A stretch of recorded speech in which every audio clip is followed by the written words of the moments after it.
Materi kita hari ini adalah tentang perbedaan dan perubahan kurikulum, mulai dari tahun 1947 sampai dengan kurikulum paradigma baru. IKA bisa jelaskan perubahan-perubahan kurikulum tersebut. Baiklah, Assalamualaikum warahmatullahi wabarakatuh. Perkenalkan, nama saya Ika Wulandari, NPM 50225 dari kelas PGSD 4A. Baiklah, saya akan menjelaskan perjalanan kurikulum dimulai pada tahun 1947. Kurikulum dikenal dengan Rencana Pembelajaran 1947.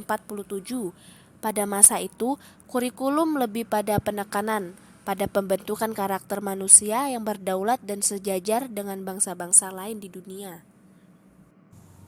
Yang kedua, pada tahun 1952, kurikulum pendidikan di Indonesia mengalami penyempurnaan dengan berganti nama menjadi Rencana Pelajaran Terurai 1952.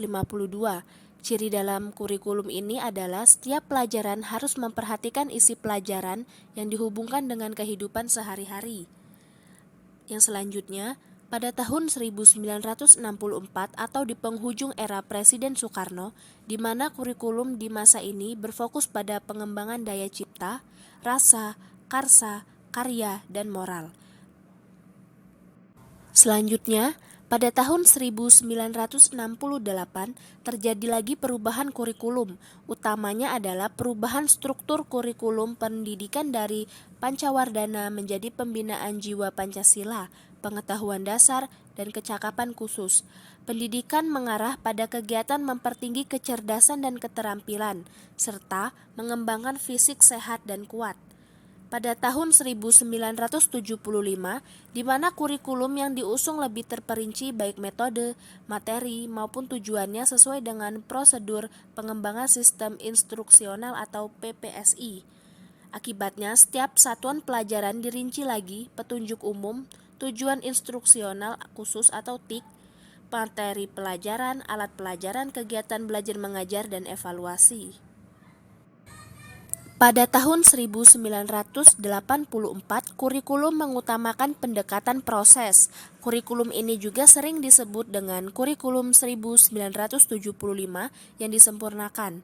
Posisi siswa ditempatkan sebagai subjek pelajar dari mengamati, pengelompokan, mendiskusikan, hingga melaporkan.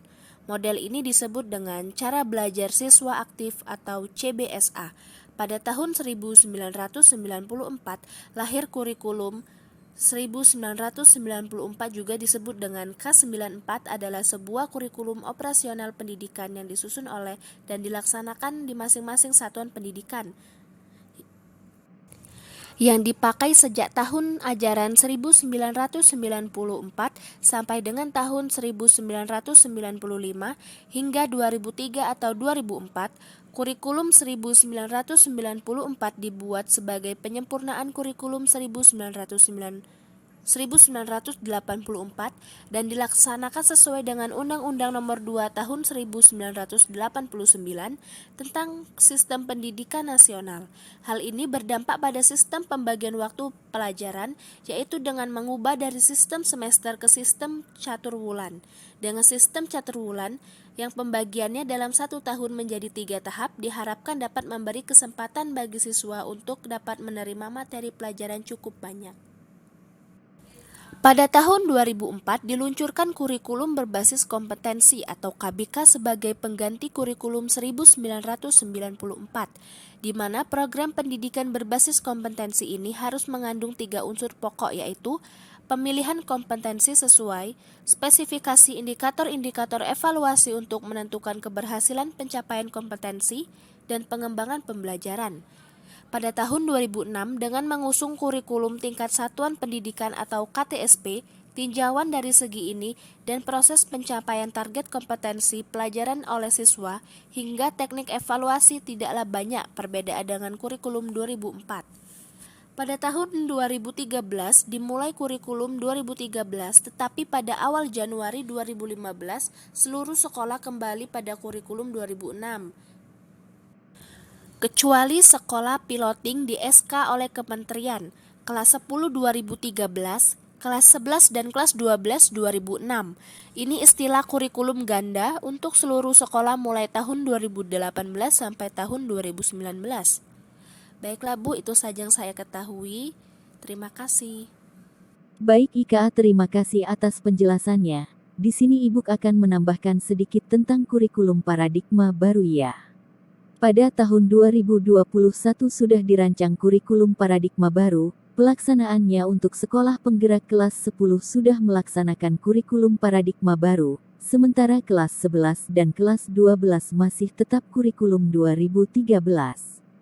Secara umum struktur kurikulum paradigma baru dibagi menjadi dua bagian. Yang pertama kegiatan intrakurikuler berupa tatap muka dalam kelas, yang kedua kegiatan proyek. Dilakukan untuk profil pelajar Pancasila. Apakah Ika sudah mengerti tentang perbedaan dan perubahan kurikulum dari masa ke masa? Baik Bu, terima kasih. Saya sudah mengerti.